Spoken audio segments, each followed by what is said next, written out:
Sculpter, tailler, réduire et enfin polir le bois. En seulement 1 heure, Abdourahmane Mamat, 70 ans, fabrique à partir d'un tronc d'abricotier une cuillère en bois traditionnelle. C'est quelque chose que l'on voit souvent sur les tables du district de Kalpin dans la région autonome ouïghour du Xinjiang, au nord-ouest de la Chine. Les locaux appellent cette cuillère en bois kukshuk. C'est un objet artisanal populaire ouïghour depuis plus de 200 ans et il s'est parfaitement développé durant ma génération. Je ne pense jamais à me retirer. Mais il y a quelques années, la source d'eau utilisée pour irriguer les abricotiers servait aux habitants de Kalpin pour leurs besoins quotidiens et c'était loin d'être de l'eau fraîche.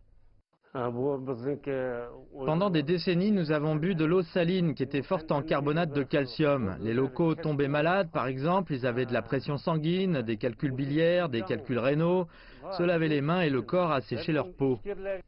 Une étude sur les ressources nationales en eau menée dans les années 80 a montré que la partie nord du bassin de Tarim et du désert de Talkmakan souffrait non seulement d'une pénurie d'eau, mais aussi que les gens dans ces régions n'avaient pas une bonne eau. Le manque de bonne eau a entravé nos efforts de désalinisation depuis les années 90.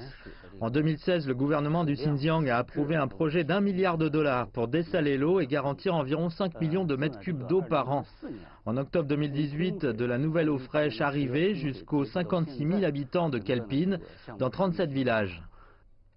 Le projet pour l'eau a également libéré environ 3 millions de mètres cubes pour l'irrigation et permis d'augmenter les rendements agricoles, dont les abricots, sur plus de 6 millions de mètres carrés de terre.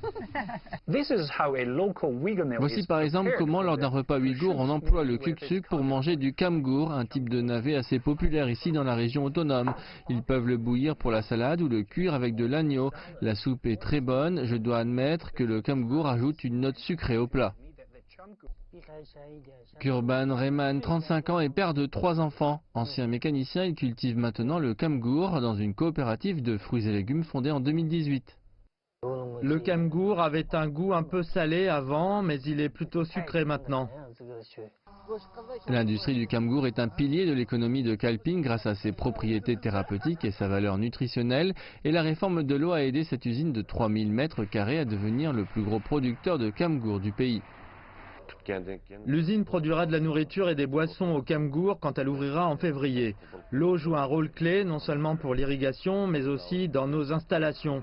De plus, la politique de relance nous dirige vers l'amélioration de l'industrie du kamgur. Le kukshuk de Mamat est inscrit comme patrimoine culturel immatériel régional.